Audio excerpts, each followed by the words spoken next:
So I'm back in Houston. I'm with Jenny once again, and we're in an area that we talked about visiting last time but never made it to. Jenny, where are we? Yeah, so we're on the west side of Houston in a suburb called Katy, and we're in the Katy Asian Town development. Okay, and if you look above my head, it says Katy Asian Town right there. If you look above even more, this is a Vietnamese restaurant. There are several all around here.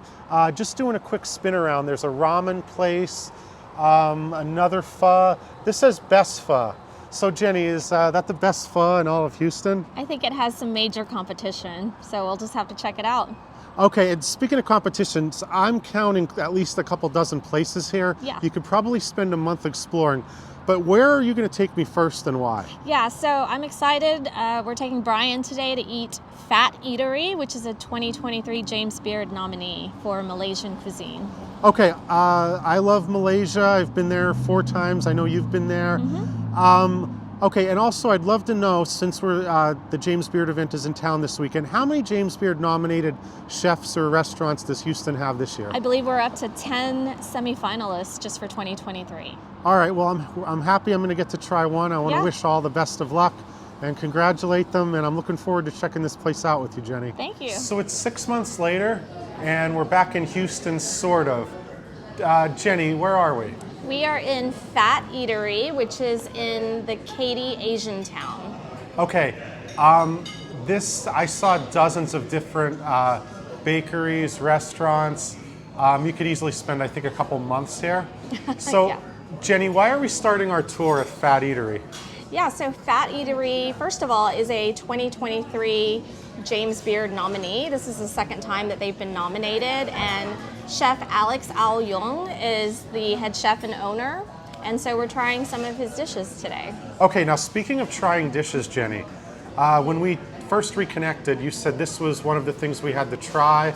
I believe we did try this back in July at a different place. Yeah. This is the rendang. So why are we trying the rendang? Yeah, so it's listed as his award-winning dish, and so we're definitely here to check that out. Okay, now I learned something about you today. You spent some time in Singapore and Malaysia. Yeah, so my husband worked in oil and gas, and it took us to Singapore actually, and so we spent some time there and got to know the city and definitely tasted the cuisine, so this will be a nice reminder of my time in Singapore. Okay, that's great. Now, that's not all we have. So we have mee goreng, which either this or char kway teow is always a go-to dish. Yeah. Especially there. So we got the mee goreng.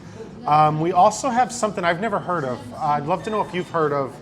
I believe this is pandan infused rice. Yeah. Is that a popular thing in this area? I mean, pandan is pretty prevalent in most Asian cuisines, and I like to tell people it's like the Asian vanilla. And so you probably have it in sweet desserts, but here we have it infused in the rice. I think it'll be a nice complement to the Hainanese chicken that we're about to eat. And we are about to eat that because it's right here. I've also tried this in Malaysia, tried it in Singapore, Elmhurst, Queens. So we're going to be trying that one. And then one thing I don't think I've ever tried before. So I believe this is chicken, shiitake mushrooms, sticky rice, and a lotus leaf. Do I have that right? Yes, and you know, it probably looks familiar to some. You might see this in like dim sum carts, but we love that it's stuffed with chicken. Oftentimes you'll see it with like pork sausage or lapsang. And so yeah, I love the lotus leaf. I think it'll also perfume the rice in a way that's going to be really tasty. Okay, well, I do remember it's been a couple years, but I remember Malaysia, terima kasih. Yeah. So I'm trying the stuffed lotus leaf here. So this definitely reminds me of a street food.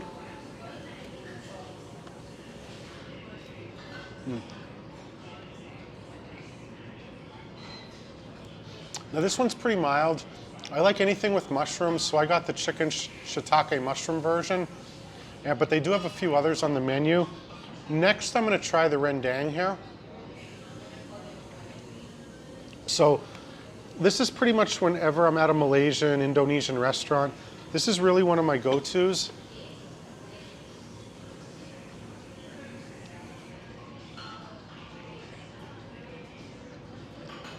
Okay, it's it's pretty tender.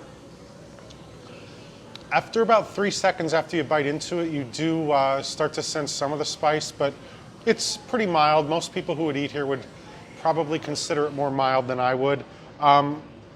Next, I'm going to try the mi goreng. This is the one I've actually tried before, char kway teow, years ago, maybe decades ago. So I'm going to try to get some noodles, bean sprouts in here.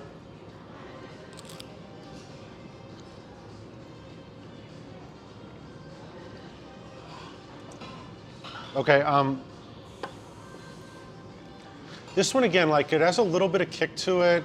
Maybe 5 seconds in, you feel it. You probably won't, again, like I said before. But the next one is the Hainanese chicken. Now, I do try this quite a bit, so I have a lot to compare it to. I live very close to Elmhurst, Queens. So I'm gonna try it first without any sauce. It does have a few different sauces that it comes with.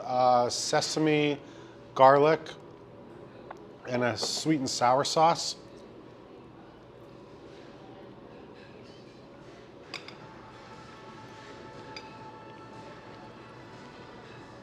Okay, extremely tender. Probably maybe the most tender Hainanese chicken I've had that I can remember. So the sauce, gives it a little bit of sweetness, but definitely if I were to come back here and try one dish, it would be that one. So we've tried the 3 main dishes. Those are the rendang and mi goreng and the Hainanese chicken rice. Did I say that right? Yeah, I think you did. Okay, Hainanese chicken rice. Okay, so I would say what stood out the most out of all of these was how tender the chicken was in the Hainanese chicken rice. I would agree. Brian and I are having a disagreement. He didn't try the sauces, but I certainly did. Okay, I thought this was tender enough, and the sauce that it's in had enough flavor that you didn't necessarily need to try it. But I did eat it over the pandan rice, which, if I've had it before, it wasn't very often. So Jenny thinks this is the best rendang she's had in the greater Houston area. Do I have that right? Yes, but all right, to be fair to your audience members, there's not many places in Houston that make rendang well, I should say. So of the other one, the other restaurant that we tried back in the summer when you were here, I would say this one, yeah, definitely elevates the flavor. Okay, that leaves the mi goreng. I liked this one. This and char kway teow, it's like one or the other. I like them equally. But we did not ask for anything to be modified as far as spice level. Right. So Jenny, what was your observation on this one? I thought it was really good, but me personally, I like a more bold flavor profile, so I would have loved to kick this up a little bit with some heat. Okay, all right. And also, I really loved the stuffed lotus. That was something else that I enjoyed that enough that I would actually order that again. So we kind of have a routine down where we start with something savory and then move on to something sweet. And we just did our savory stop, and now when we were driving around this area, Jenny spotted this place we're at now and said, oh, we have to go there. Yeah. So where are we and why? We are at Beard Papa, which is one of my favorite cream puff bakeries. Okay, and when you said, oh, we got to go for a cream puff, I thought, why?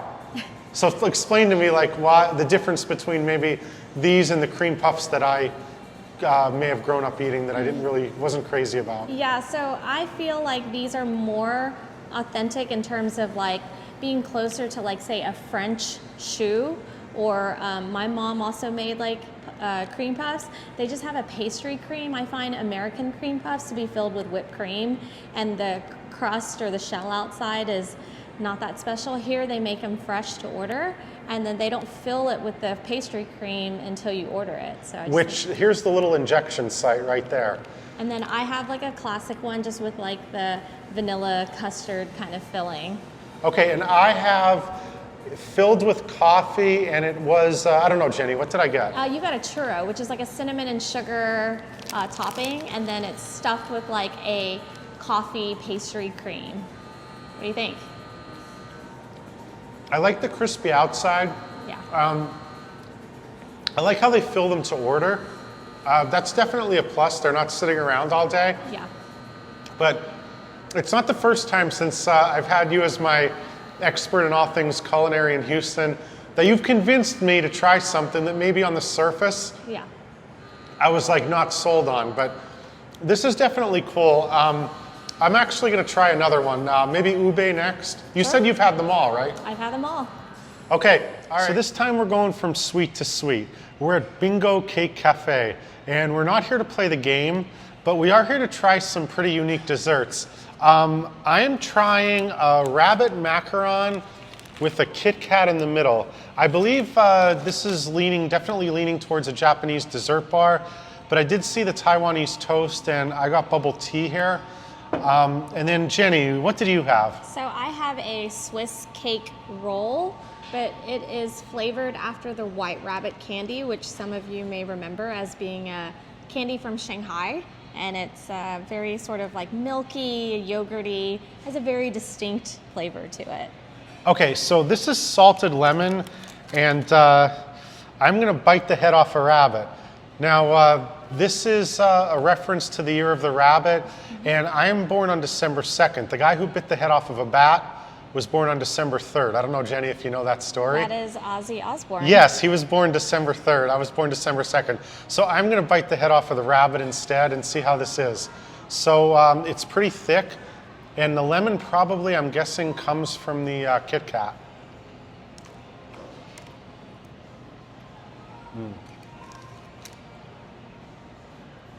Okay.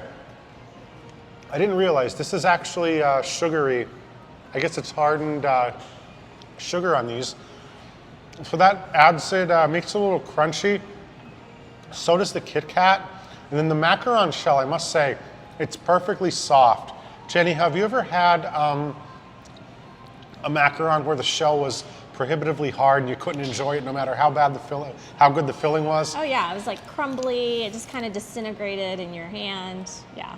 Okay, the shell is important, and I think this gets it right. So, yeah, so this is the third place we've tried here. I'm gonna enjoy this bubble tea, and I'm kind of signing off here. So if you like the video, hit the subscribe button. Check out some of my other channels. I got some Houston footage I'm gonna be putting up soon. So thank you very much, everyone. And thanks again, Jenny, for being my resource for all things Houston.